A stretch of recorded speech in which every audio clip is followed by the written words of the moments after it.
조갑제 TV 시청자 여러분 안녕하십니까? 2022년 5월 27일 오전 11시 30분입니다. 지금 사전투표가 진행되고 있습니다.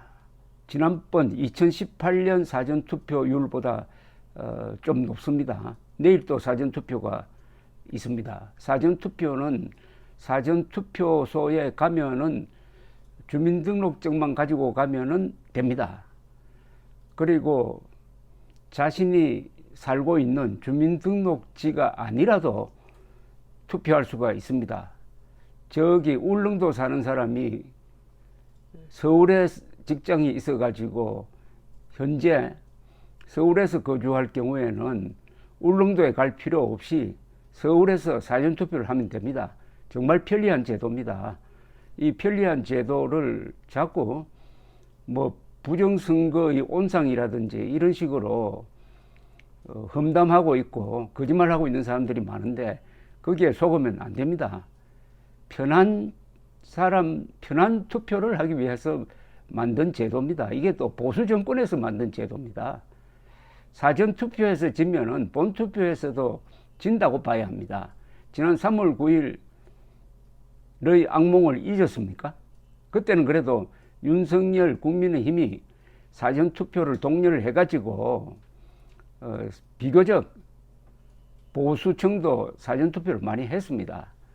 이번 지방선거도 막판에 가니까 민주당 세력이 결집을 해가지고 지금 경기도 인천 그 다음에 인천 계양을 보궐선거 국회의원입니다. 여기서는 아주 혼전이 빚어지고 있습니다. 투표율이 높은 쪽이 이깁니다.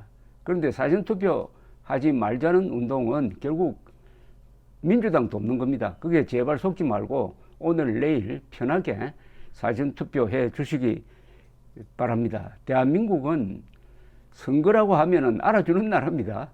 이승만 대통령이 6.25 전쟁 중에도 선거를 했습니다. 그때 선거는 면장까지 뽑는 최대 규모의 선거였습니다. 건국한 지 2년밖에 안 되는데 그것도 전시에 선거를 해가지고 10,000명 이상의 공직자를 뽑았습니다. 그 전통을 이어받아서 우리나라 선거는 중앙선관위가 만들어진 1960년대 이후에는 투개표 부정은 없습니다. 안심하고 투표해 주시기 바랍니다. 요새 윤석열 대통령이 출퇴근을 하니까 출근할 때 기자들이 집무실 앞에 딱 기다리고 있다가 인터뷰를 합니다. 물론 이게 정식 인터뷰는 아니지만 짤막짤막한 문답을 하니까 하루에 한 번씩 기자회견을 하는 셈입니다. 그런 점에서는 소통에 성공하고 있다고 보여집니다. 오늘 출근길에 기자들과 만난 윤석열 대통령은 지금 쟁점이 되고 있는 법무부의 인사정보관리단을 신설하는 문제에 대해서 이렇게 설명을 했습니다. 대통령 비서실에서 정책 위주로 해야지 사람에 대한 비위 정보를 캐는 건 안 하는 게 맞다. 인사정보관리단은 미국에서 하는 방식이다.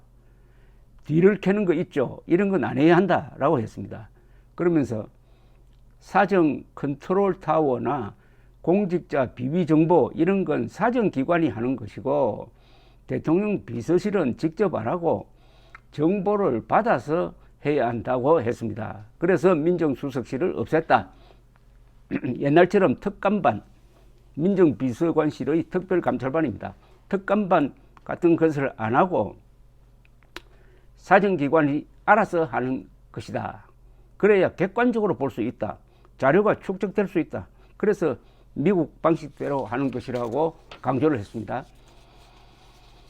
상당히 좀 격앙된 어조로 이야기했습니다.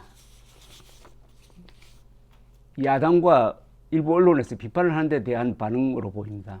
법무부 산하 인사정보관리단은 공직자 인사검증기관으로 과거에 청와대 민정수석실이 했던 업무를 일부 맡게 되었습니다.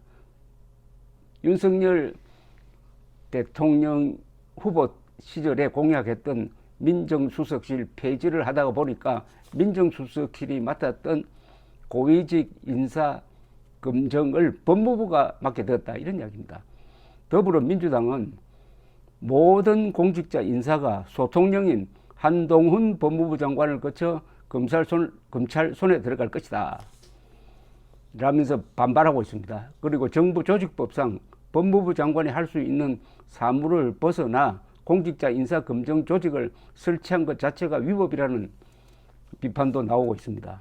이에 대해 법무부는 인사정보관리단은 1차 인사검증 실무를 담당하는 것에 불과하고 이후 대통령실이 최종적인 인사검증을 진행한다고 반박을 했습니다. 법무부는 관리단의 검증 독립성 보장을 위하여 단장을 비검찰, 비법무부 출신 직업 공무원으로 임명하겠다고 했습니다.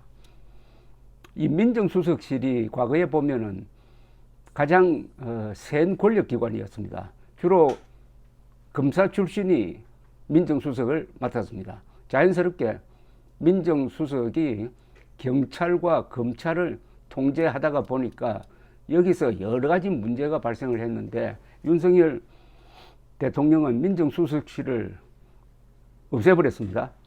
그 이유가 민정수석실이 직접 딜을 캐는 일을 해서는 안 된다.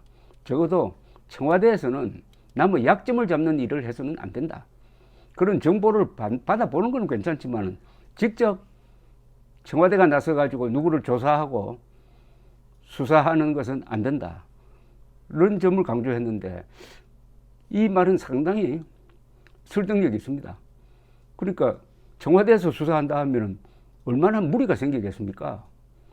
그러니까 청와대에서 수사 기능, 조사 기능을 빼버리겠다는 겁니다. 그걸 법무부로 넘긴다. 문제는 법무부가 이런 업무를 맡을 때 과연 공정하겠느냐? 법무부는 아무래도 수사를 하는 사령탑이니까 어떤 사람의 공직자 적합도 여부에 대한 조사를 너무 범법 행위 중심으로 볼 것 아니냐.